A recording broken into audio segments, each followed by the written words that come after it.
কয়টা হত্যা হয়েছে, কি হত্যা হচ্ছে আমরা জানি না। 4 ও 5 আগস্টে নিহত হয়েছেন 39 জন বলে সরকারিভাবে জানানো হয়েছে। কিভাবে হয়েছেন, কেমন করে হয়েছেন, এটা ডিটেল কোনো কিছু জানি। কার গুলিতে হয়েছে, কার কোন অস্ত্র ধরা হয়েছে, এগুলো কিছু জানা নেই। কিন্তু আমরা বাইরে অনেক সময় অনেকের কাছে কথা বলি, অনেক পুলিশ সদস্য নিজেরাই বলেন যে 3-4 হাজারের বেশি লোক হত্যা করা হয়েছে। এখন আমরা এটা জানি না, আমরা জানতে চাই কতগুলো পুলিশ সদস্যকে হত্যা করা হয়েছে বা হত্যা হয়েছে, তার মারা গেছে, নিহত হয়েছে, এবং কতগুলো এখন পর্যন্ত বিভিন্ন জায়গায় আহত হয়ে চিকিৎসাধীন আছে। এটা আমরা জানতে চাই, দেশবাসীরা জানতে চায় কি প্রেক্ষিতে তারা কিভাবে তারা মানে নিহত হবে। এমন হুজুগে কিছু হতেই পারে, কিন্তু যদি ব্যান্ড হইতে এটা করা হয়ে থাকে, তাদেরকে যেখানে একটা প্রশ্ন এখানে আসছে, যেহেতু তারা ছাত্ররা বলেছে যে তারা মানুষ হত্যা করেছে, যখন প্রশ্ন এসছে ছাত্ররা মানুষ হত্যা করেছেন, তখন পুলিশদেরকে হত্যা করা হয়েছে। সেই পুলিশ কোন গুলিতে কিভাবে হত্যা করা হয়েছে, তাদের ব্যাকগ্রাউন্ড কি, তাদেরকে যদি অ্যাটাক করা হয় তাদেরকে নিজের ডিফেন্স নেওয়ার জন্য তাকে তো আত্মরক্ষার জন্য তাকে কিছু করতেই হবে।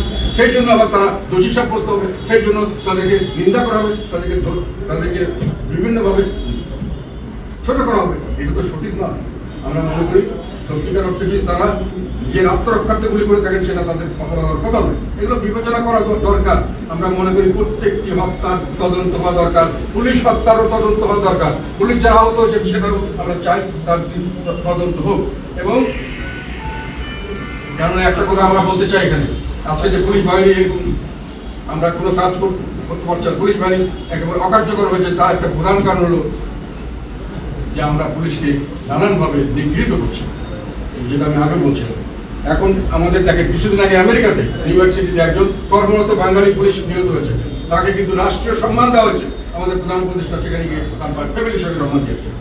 কাজে রাষ্ট্রীয় কর্মকাণ্ড করতে গিয়ে যদি কেউ নিহত হয়, তার সম্মান প্রাপ্য, তার নিন্দা প্রাপ্য নয়, তার ঘৃণা প্রাপ্য নয়। কাজে এটা নিশ্চিত করতে হবে পুলিশরা কোন পরিপ্রেক্ষিতে কিভাবে মারা গেছে।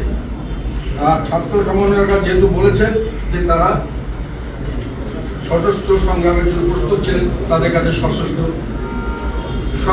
অস্ত্র তাদের কাছে ছিল। এবং এটার বিষয়ে আমি একটা কথা বলতে চাই, একজন উপদেষ্টা আসিফ মাহমুদ সুযোগ ভূঁইয়া, তার ব্যাগ থেকে একটি গুলি ভর্তি ম্যাগাজিন পাওয়া গিয়েছিল এয়ারপোর্টে, ঢাকা এয়ারপোর্টে। এটা নিয়ে তৎকালীন সময় পত্রিকায় নানান কিছু খবর এসেছিল, এবং সেখানে বলা হয়েছিল যে AK-47 এর লাইভ ম্যাগাজিন এবং গুলি। এটা আমরা শুনেছি, কিন্তু পরবর্তীকালে স্বরাষ্ট্র মন্ত্রক থেকে বলা হচ্ছে এটা পিস্তলের একটা খালি ম্যাগাজিন ইত্যাদি। এই বিষয়টিকে আমরা জানতে চাই যে সত্যিকার অর্থে এটা কোনটা সত্য। যদি সত্যি হয় ওনার লাইসেন্স কিন্তু, তাহলে সেই লাইসেন্স কবে ইস্যু করা হয়েছে, কি লাইসেন্স নাম্বার, এটা আমরা জানতে চাই।